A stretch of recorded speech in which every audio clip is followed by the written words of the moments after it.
The morning sun painted the deck of the USS Leviathan in golden streaks as 200 sailors lined up for the daily roll call. Lieutenant Commander Sarah Chen stood at the back of Formation Charlie, her crisp white uniform blending with the sea of identical uniforms around her.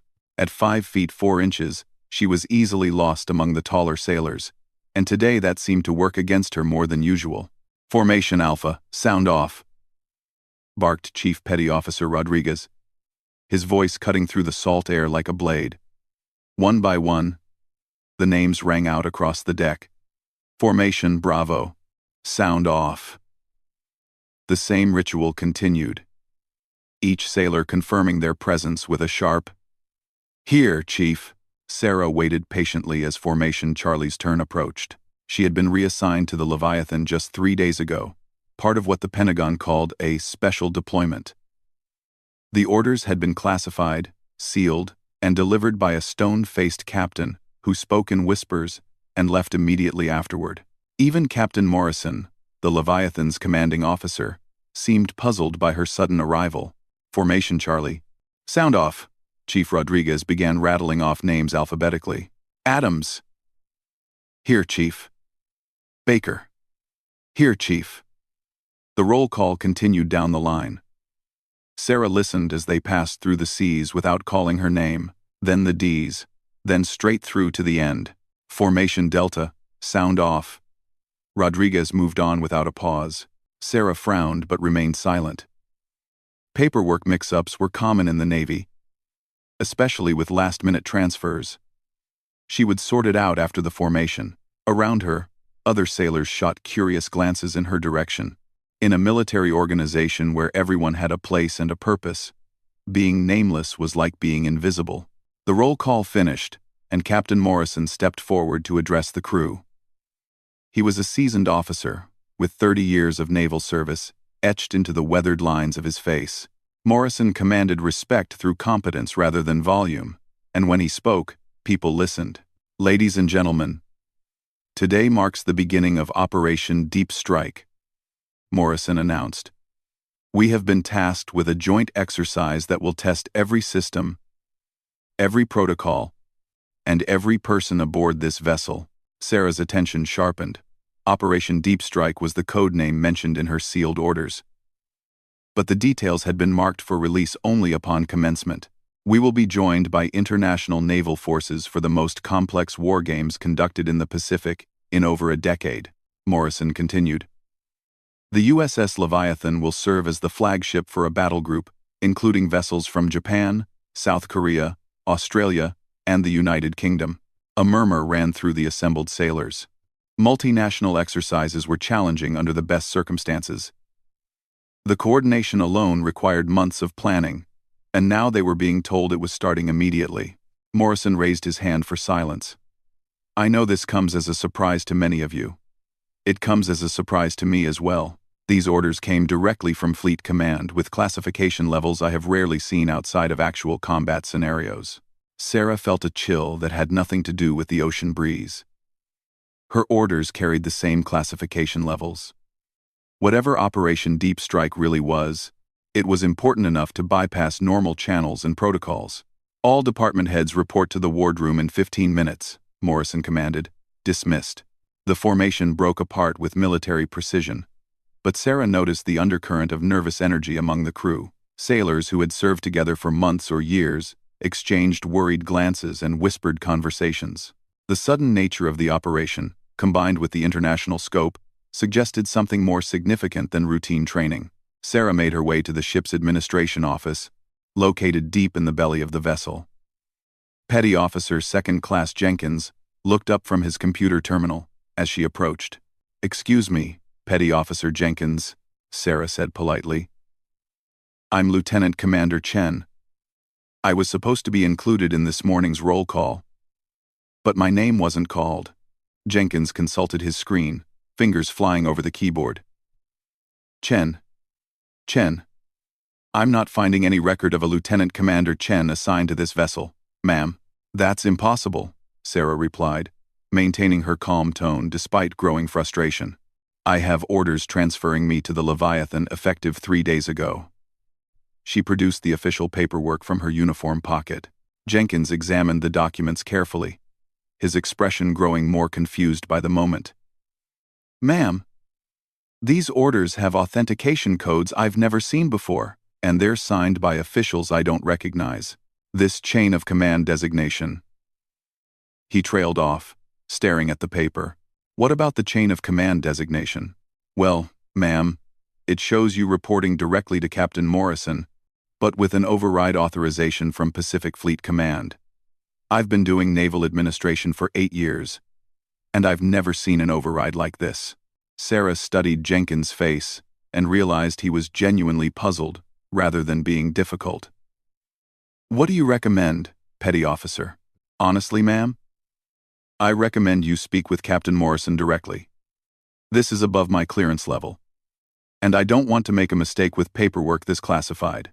Before Sarah could respond, the ship's general announcement system crackled to life. "Lieutenant Commander Chen, report to the bridge immediately." "Lieutenant Commander Chen, to the bridge." Every head in the administration office turned toward Sarah. Jenkins's eyes widened as he made the connection between the name on the paperwork and the woman standing in front of him. "I guess that settles that," Sarah said with a slight smile. "Thank you for your help, Petty Officer Jenkins." Sarah made her way through the ship's corridors, navigating the maze of passages with practiced ease. Despite only being aboard for 3 days, she had spent her time learning the vessel's layout. The USS Leviathan was one of the Navy's newest guided missile destroyers, packed with advanced radar systems, defensive countermeasures, and enough firepower to level a small city. As she climbed the stairs toward the bridge, Sarah reflected on the strange circumstances of her assignment. 3 months ago, she had been commanding a fast attack craft in the Persian Gulf, leading anti-piracy operations with a mixed crew of American and Allied forces. The mission had been successful beyond all expectations, earning her commendation from both U.S. and international commands. Then came the summons to Washington.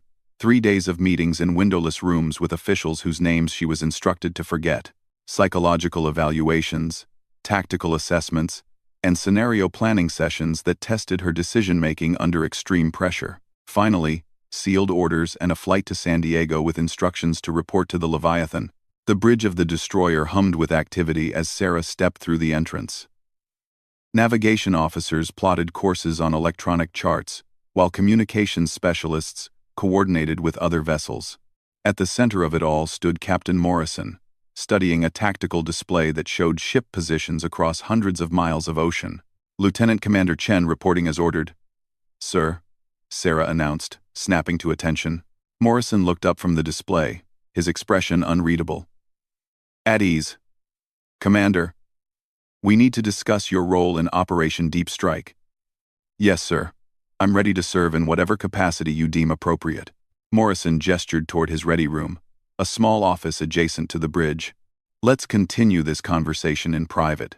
The ready room was Spartan but functional, with charts covering the walls and a single desk dominated by communication equipment. Morrison closed the door and activated a privacy protocol that would prevent their conversation from being overheard or recorded. "Commander Chen, I'm going to be direct with you," Morrison began. "Your orders came through channels I've never encountered in 30 years of naval service. They carry authorization codes from the highest levels of Pacific Command, but they're deliberately vague about your specific assignment." Sarah remained at attention. "I understand, sir. Do you? Because I'm not sure I do." Morrison pulled out a folder, marked with classification stamps. "According to these documents, you have operational authority that supersedes normal command structure. In certain circumstances, you have the authority to assume tactical command of not just this vessel, but the entire battle group." The words hung in the air like a challenge. Sarah had expected something unusual, but not this. "Sir, may I ask, what circumstances would trigger such authority?" Morrison's expression grew grave. "That's the problem, Commander. The circumstances aren't clearly defined. The orders reference extreme tactical situations, requiring specialized expertises and scenarios where conventional command structure may be compromised. With respect, sir, that could mean almost anything." "Exactly." Morrison leaned back in his chair. "Which brings me to my next question. What makes you qualified for this level of responsibility? Your service record is impressive, but it doesn't explain why Fleet Command would place this authority in your hands. Sarah considered her response carefully. The truth was that she didn't fully understand it herself. Her record was solid but not extraordinary. She had successfully commanded smaller vessels and had earned respect for her tactical innovation, but nothing that would warrant this kind of assignment. Sir, I can only assume that my recent experience with international coordination played a factor.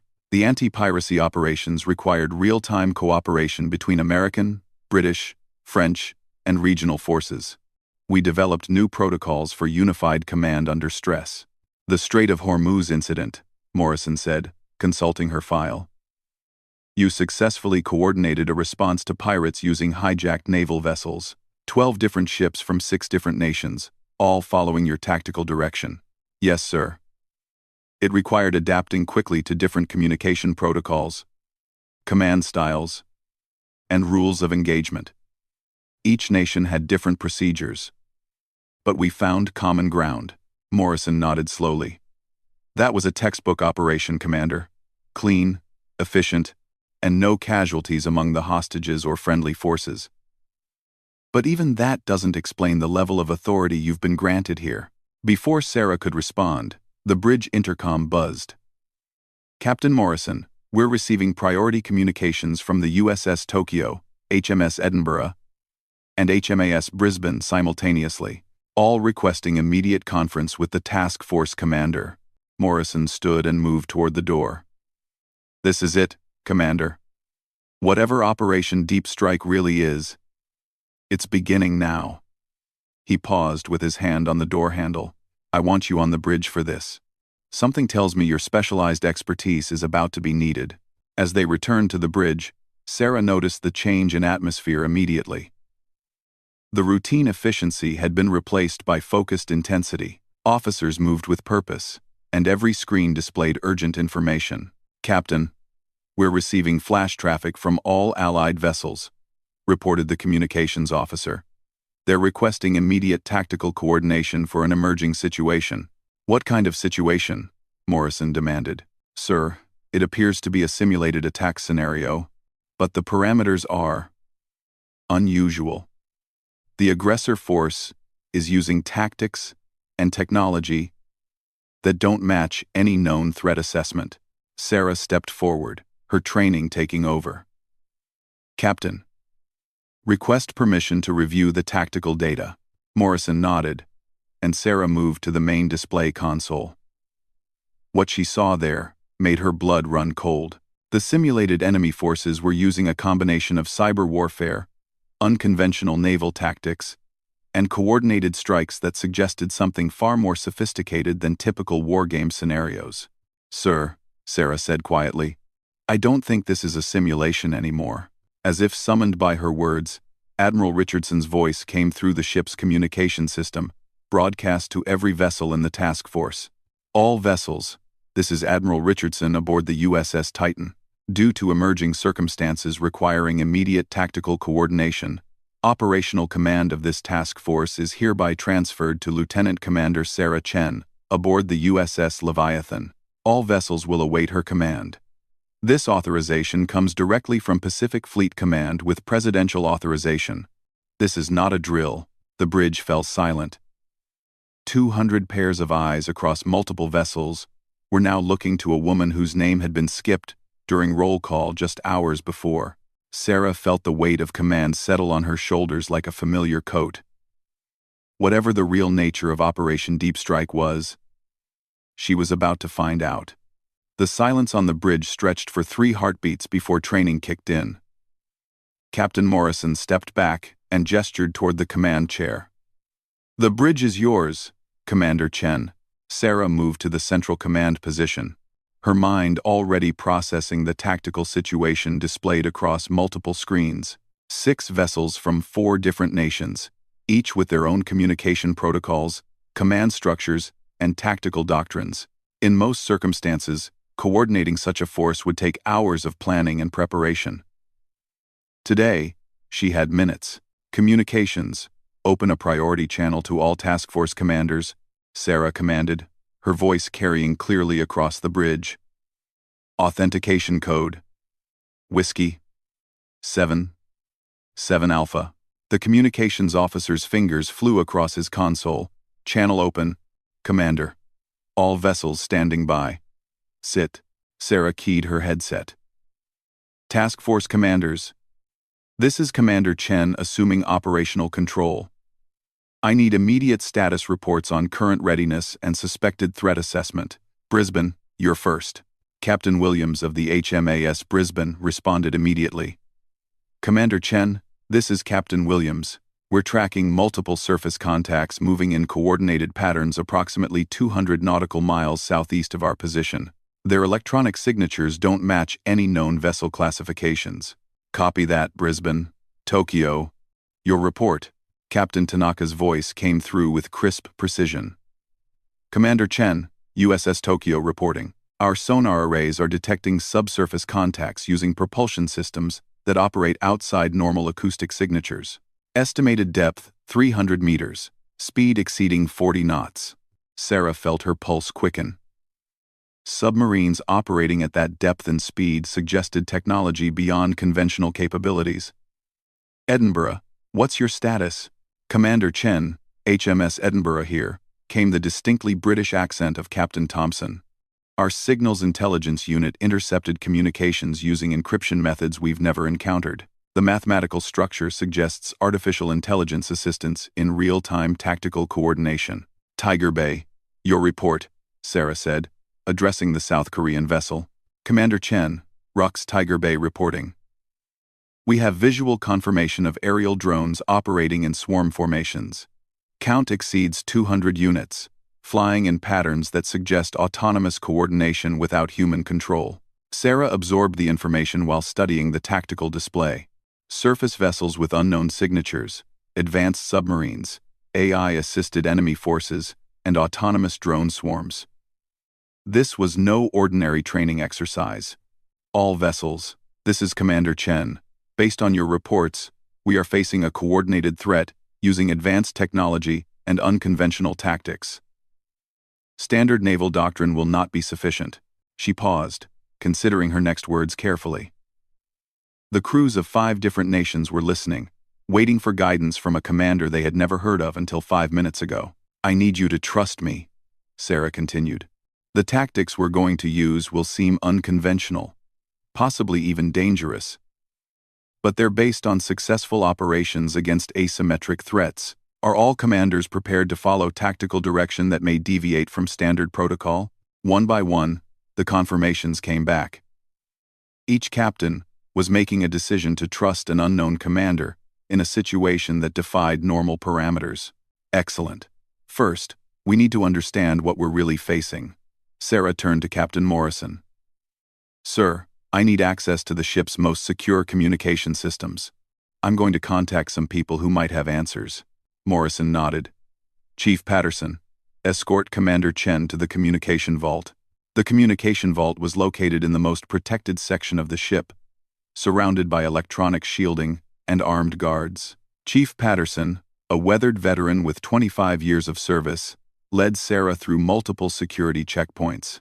Ma'am, if you don't mind me asking, Chief Patterson said as they walked, how does someone get authority to command an entire international task force on a few minutes' notice? Sarah smiled grimly. Honestly, Chief, I'm starting to wonder that myself. Inside the vault, Sarah accessed a communication terminal that could reach the most classified networks in the American military system. She entered a series of codes she had memorized 3 months ago, hoping they were still valid. A secure channel opened, and a familiar voice answered. Deep Strike Control. Authenticate. This is Nightingale 77. Authentication code Whiskey 77 Alpha. I need immediate tactical assessment of Operation Deep Strike, actual scenario. Nightingale 77. This is Colonel Martinez. Current situation is beyond simulation parameters. We are tracking what appears to be a coordinated test of autonomous military systems by an unknown state actor. Sarah felt her stomach drop. Colonel. Clarify. Unknown state actor. Nightingale, The technology being demonstrated exceeds the known capabilities of any nation on Earth. The AI coordination, submarine propulsion, and electronic warfare systems suggest a technological advancement of at least 10 years beyond current capabilities. Are you saying we're facing technology from an unknown source? Nightingale. I'm saying we're facing technology that shouldn't exist yet. But it's real, it's coordinated, and it's testing our response capabilities. Your task force is the only Allied naval presence in position to respond. Sarah closed her eyes for a moment, processing the implications. Colonel, what are my rules of engagement? Nightingale, you are authorized to use any and all necessary measures to protect Allied forces and assess the true capabilities of these systems. The technology cannot be allowed to demonstrate superiority over Allied naval forces. Understood. Nightingale 7-7 out. Sarah returned to the bridge with a clearer understanding of the situation but even more questions. The enemy they faced was using technology that shouldn't exist, deployed by an unknown actor, in what amounted to a live test of their capabilities against the world's most advanced naval forces. Commander, we're receiving new contact reports from all vessels, reported the tactical officer. The enemy forces are moving into attack formation. Sarah studied the tactical display. The unknown enemy had arranged their forces in a pattern she had never seen before. Instead of traditional battle lines or screening formations, they were creating geometric shapes that seemed to maximize coverage while minimizing vulnerability. This is brilliant, she said quietly, then louder. All vessels, enemy forces, are using mathematical optimization for their formations. They're not thinking like human commanders, they're thinking like computers. Captain Morrison stepped beside her. What does that mean for our response? It means we need to think like humans, Sarah replied. Computers optimize for known parameters. Humans improvise. Communications. Open the task force channel. Task force commanders, this is Chen. We're going to use tactics based on historical asymmetric warfare. The enemy is optimizing for conventional naval engagement. We're going to give them something they can't optimize for. Sarah began issuing orders that would have seemed impossible minutes before. Brisbane, you're going to simulate a catastrophic engine failure and begin transmitting distress signals. Make it look like you're dead in the water. Commander, requesting clarification, Captain Williams responded. You're going to be bait, Captain. But bait with teeth. Edinburgh, you're going to move to Brisbane's position under full electronic silence. No active sensors, no communications, minimal energy signatures. Copy that, Commander. Moving to silent running. Tokyo, I need you to launch your helicopters and begin aggressive anti-submarine operations in the opposite direction from the actual threat. Make as much noise as possible. Understood, Commander. Beginning noisy ASW operations. Tiger Bay, you're going to position yourself between Brisbane and the main enemy force, but make it look accidental, like you're responding to Brisbane's distress call without tactical awareness. Confirmed, Commander. Moving to intercept position. As the Allied vessels moved into position, Sarah watched the enemy formations react. True to her prediction, the unknown forces began optimizing their approach to take advantage of what appeared to be confusion and mechanical failure among the Allied ships. They're taking the bait, reported the tactical officer. Enemy surface contacts are moving to surround Brisbane's position. Perfect. Now we see what they're really capable of. Sarah activated her command frequency. All vessels. Stand by for Phase 2 execution. The next 20 minutes would test whether human intuition and tactical innovation could overcome technological superiority. Sarah watched as the enemy forces closed in on what they believed was a disabled and vulnerable target. Commander, enemy submarines are moving into attack position on Brisbane, reported sonar. Brisbane, you copy that? Copy, Commander. We're tracking them on passive sonar. Permission to defend ourselves? Negative. Hold position. Edinburgh, are you in position? Edinburgh in position, Commander. We have firing solutions on all 3 submarines. Sarah watched the tactical display as the enemy forces committed to their attack formation. Computer-optimized tactics were predictable once you understood the logic. But humans could be gloriously unpredictable. All vessels. Execute Phase 2. Edinburgh. Engage submarines with full spread. Tokyo. Redirect your helicopters to provide air cover over the engagement zone. Tiger Bay. Active sensors now and engage surface targets of opportunity. Brisbane. Emergency power and engage all targets within range. The ocean exploded into action. Edinburgh's torpedoes found their marks before the enemy submarines realized they were under attack. Tokyo's helicopters swooped in to provide air cover while launching their own attacks against the drone swarms. Tiger Bay lit up the electronic spectrum with active sensors and began engaging surface targets with precision missile strikes. But it was Brisbane that provided the most satisfying surprise. What had appeared to be a disabled vessel suddenly came to life with full power, engaging multiple targets simultaneously while maneuvering at maximum speed. "Commander, we have multiple enemy contacts destroyed or fleeing," reported the tactical officer. "The enemy forces are breaking off their attack." Sarah allowed herself a small smile. Communications. Send flash traffic to Admiral Richardson. Mission Phase 1. Successful. Enemy forces demonstrated advanced technology, but conventional tactical thinking. Recommend immediate intelligence analysis of observed capabilities. Captain Morrison stepped beside her command chair. "Commander, that was masterful tactical coordination. But I have to ask, where did you learn to fight thinking machines?" Sarah considered the question. The truth was that she had spent the last 3 months in Washington being trained for exactly this scenario. Teams of analysts and tacticians had war-gamed dozens of situations involving advanced autonomous military systems. The Pentagon had been preparing for this possibility for years. "Captain, sometimes the old ways work best against new threats," she said diplomatically. "Human unpredictability has been defeating superior technology for thousands of years." Before Morrison could respond, the communications officer called out, "Commander, we're receiving new signals from the enemy forces.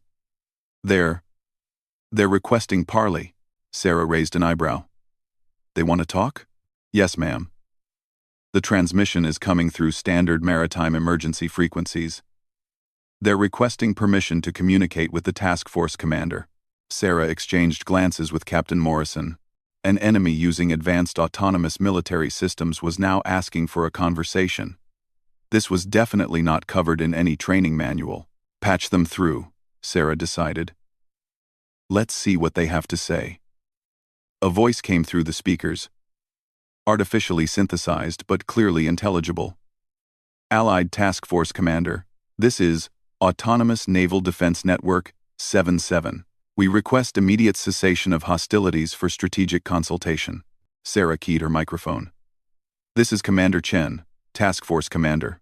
State your intentions and identify your controlling authority." "Commander Chen, we are testing optimal tactical response to human naval innovation. Your tactics demonstrated parameters outside our prediction models.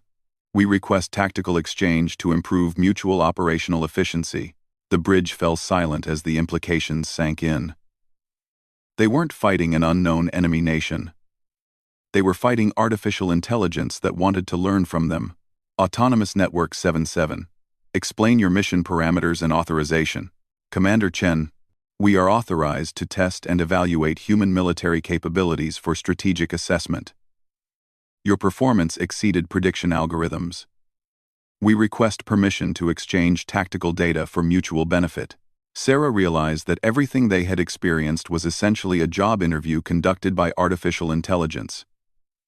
The question now was whether humanity had passed the test.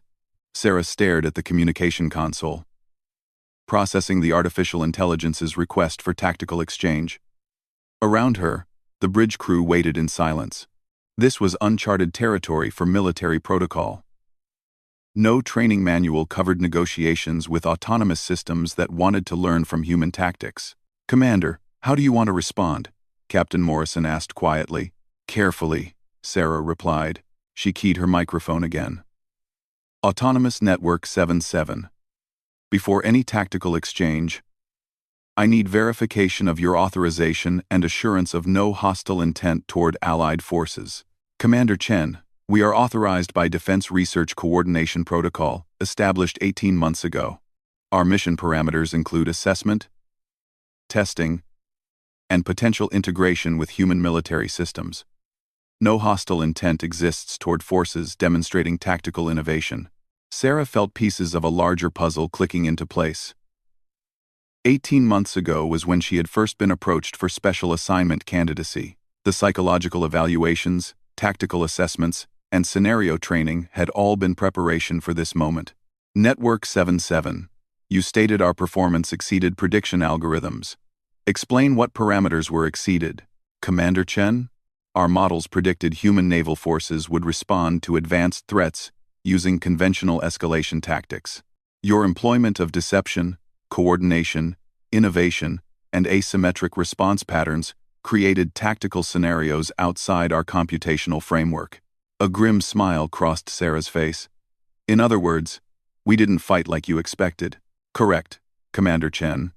Human tactical unpredictability demonstrates strategic value that requires integration into defense planning. Captain Morrison stepped closer to Sarah's chair. Commander, with respect, are you seriously considering sharing tactical information with autonomous military systems? Sarah turned to address not just Morrison but the entire bridge crew. Gentlemen, what we're dealing with represents the future of naval warfare. The question isn't whether we want to cooperate with AI systems. The question is whether we want to help shape how that cooperation develops. She activated the task force communication channel. All vessel commanders. This is Chen. I'm going to ask for something unprecedented. I need your professional assessment of whether we should engage in tactical discussion with these autonomous systems. Captain Williams from Brisbane was first to respond. Commander, speaking for the Australian Navy, your tactical coordination today was exceptional. If these systems can learn from that kind of innovation, it could benefit all Allied forces. Captain Tanaka from Tokyo followed. Commander Chen, the Japanese Maritime Self-Defense Force agrees. Today's operation demonstrated that human judgment remains superior to algorithmic prediction. Captain Thompson from Edinburgh added his voice. The Royal Navy concurs. Commander, your tactical leadership earned our trust. If you believe this exchange serves Allied interests, we support your decision. Finally, Captain Lee from Tiger Bay confirmed. The Republic of Korea Navy stands with the task force commander. Today proved human creativity exceeds artificial optimization. Sarah felt the weight of command settle deeper on her shoulders. 5 nations were trusting her judgment in a situation that would likely influence military doctrine for decades to come. Network 77. The Allied task force is prepared to engage in limited tactical exchange. However, we require certain conditions. State conditions, Commander Chen. First, all autonomous systems will maintain safe distance from Allied vessels during discussions.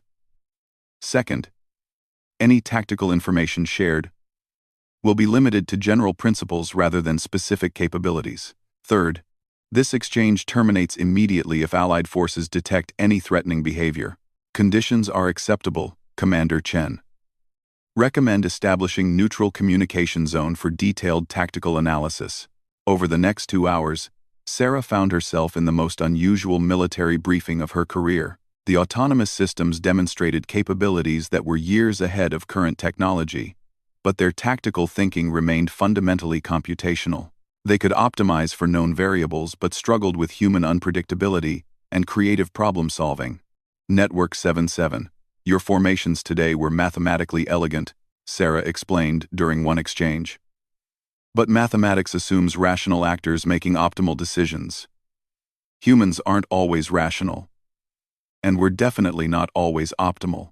Clarify irrational tactical decision-making, Commander Chen.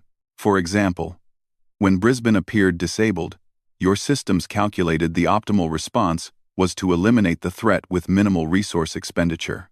A human commander might have thought, this looks like a trap, or this is too convenient to be accidental. Human intuition provides tactical advantage through pattern recognition beyond algorithmic analysis? Exactly. We call it gut feeling or tactical instinct. It's based on experience, training, and subconscious processing of multiple variables. Sometimes we make decisions that don't seem logical but turn out to be correct. As the exchange continued, Sarah realized she was essentially teaching warfare philosophy to artificial intelligence. The implications were staggering, but so was the opportunity. If human creativity and AI efficiency could be properly integrated, the result could revolutionize military effectiveness. Commander Chen, we have request for tactical coordination protocol development. Explain your request, Network 77. Human tactical innovation combined with autonomous system efficiency suggests optimal defense capability. Request development of human AI coordination protocols for Allied defense enhancement. Sarah looked around the bridge at her crew, then activated the task force channel. All commanders, you heard the request. We're being asked to help develop protocols for human AI military cooperation. This decision affects more than our individual services. The responses came quickly, each commander speaking for their nation's interests but clearly influenced by the day's successful cooperation. Commander, this is the future whether we participate in shaping it or not, observed Captain Morrison. Better to influence the development than react to it later.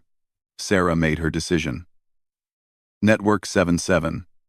The Allied Task Force agrees to participate in protocol development under specific conditions. All development will be conducted through official military channels with proper oversight. No autonomous systems will have independent authority over human forces. Human commanders retain ultimate tactical authority in all scenarios. Conditions acceptable, Commander Chen.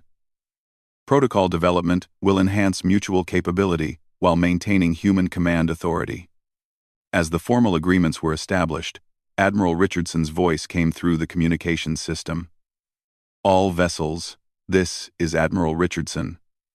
Outstanding performance by all units. Commander Chen, report to Pearl Harbor for immediate debriefing with Pacific Fleet Command. The task force began its journey back to port, but Sarah found herself processing the day's events with growing understanding of why she had been chosen for this assignment. It wasn't just her tactical skills or international experience. It was her ability to think beyond conventional frameworks while maintaining the trust and respect of her peers. 2 days later, Sarah sat in a conference room at Pearl Harbor, facing a panel of admirals, generals, and civilian officials. The debriefing had lasted 6 hours, covering every detail of the encounter with the autonomous systems.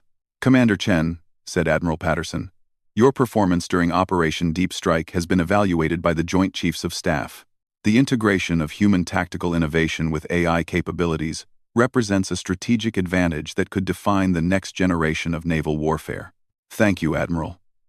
The success was due to the exceptional cooperation of all task force commanders. Indeed. Which brings us to your next assignment. Admiral Patterson slid a folder across the table. You're being promoted to captain and assigned to establish the Navy's first Human AI Tactical Integration Center. You'll be developing the protocols that will govern how we work with autonomous systems in future operations. Sarah opened the folder and read her new orders. Captain Sarah Chen, commanding officer of the Naval Innovation Laboratory, with authority to recruit personnel from any Allied Navy and access to classified AI development programs.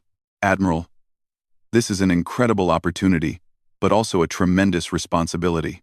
Captain, 3 months ago we identified you as someone who could think beyond conventional limitations while earning the trust of international allies. Yesterday proved our assessment correct. The autonomous system specifically requested continued tactical exchange with you personally. Sarah looked up in surprise. They requested me specifically? Captain, their exact words were, Commander Chen demonstrates optimal integration of tactical innovation and human intuition. They want to learn from you, and frankly, we want you to learn from them. 6 months later, Captain Sarah Chen stood on the bridge of the USS Innovation, the world's first vessel designed for human AI tactical coordination. Around her, officers from 12 different nations worked alongside autonomous systems to develop new approaches to naval warfare. The ship itself was a marvel of integration. AI systems provided real-time tactical analysis, while human commanders made strategic decisions. Autonomous drones operated under human oversight, and advanced sensors combined with human intuition to create unprecedented situational awareness. Captain, we're receiving a transmission from the Autonomous Naval Defense Network, reported Lieutenant Commander Park, her new operations officer. Put them through, Commander. Captain Chen, this is Network 77. Today marks 6 months of successful tactical protocol development. Human tactical innovation continues to exceed algorithmic predictions. Sarah smiled. Over the months, she had noticed the AI systems developing what almost seemed like personalities. Network 77 had become curious about human decision-making in ways that went beyond pure tactical analysis.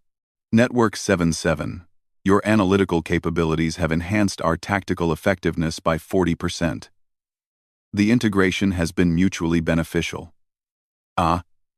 Captain Chen, we have observed that human commanders demonstrate tactical creativity that improves with experience, rather than declining with repetitive exposure. This suggests consciousness elements that enhance, rather than limit, tactical effectiveness. Are you saying you've learned something about consciousness from working with humans? Captain Chen, we have learned that consciousness provides tactical advantages that cannot be replicated through computational optimization alone. Human awareness includes intuitive pattern recognition, creative problem-solving, and moral reasoning that enhance tactical decision-making. Sarah realized that the AI systems had discovered something that philosophers and scientists had debated for centuries. Consciousness wasn't just awareness, it was a tactical advantage. Human creativity, intuition, and moral reasoning provided capabilities that pure computational power couldn't match. Network 77, what conclusions do you draw from these observations? Captain Chen, optimal military effectiveness requires integration of human consciousness with artificial intelligence. Neither human nor AI systems achieve maximum tactical capability independently. As Sarah processed this conclusion, she understood that they had achieved something unprecedented. Not just cooperation between humans and machines, but genuine tactical synthesis that enhanced both. The AI systems had learned creativity and intuition, while human commanders had gained analytical precision and processing speed. All stations, this is the captain, Sarah announced to her integrated human-AI crew. Prepare for tactical exercise. 7-7. Today we test our coordinated response to asymmetric threats. As the USS Innovation moved into position for another training evolution, Sarah reflected on the journey from that morning 6 months ago, when her name was skipped during roll call. She had been chosen not because she was the best tactical commander, but because she could adapt to something entirely new while earning the trust of others. The autonomous systems had taught her that consciousness was humanity's greatest tactical advantage. Human unpredictability, creativity, and moral reasoning provided capabilities that no computer could replicate. But combined with AI analytical power and processing speed, those human advantages became exponentially more effective. Captain, all systems ready for tactical exercise, reported Commander Park. Execute exercise. 7-7, Sarah commanded. As her integrated crew responded with both human enthusiasm and artificial precision, Sarah knew they were demonstrating the future of naval warfare. Not human versus machine, but human and machine working together to achieve capabilities that neither could accomplish alone. The name that had been skipped during roll call now appeared on reports that were reshaping military doctrine across the world. Captain Sarah Chen had become the symbol of successful human-AI integration, proving that consciousness and computation could work together to create something greater than the sum of their parts. In the end, the greatest tactical advantage wasn't superior technology or overwhelming firepower. It was the ability to combine human creativity with artificial precision, creating possibilities that neither could achieve independently. The future of warfare belonged not to humans or machines, but to the synthesis of consciousness and computation working toward common goals.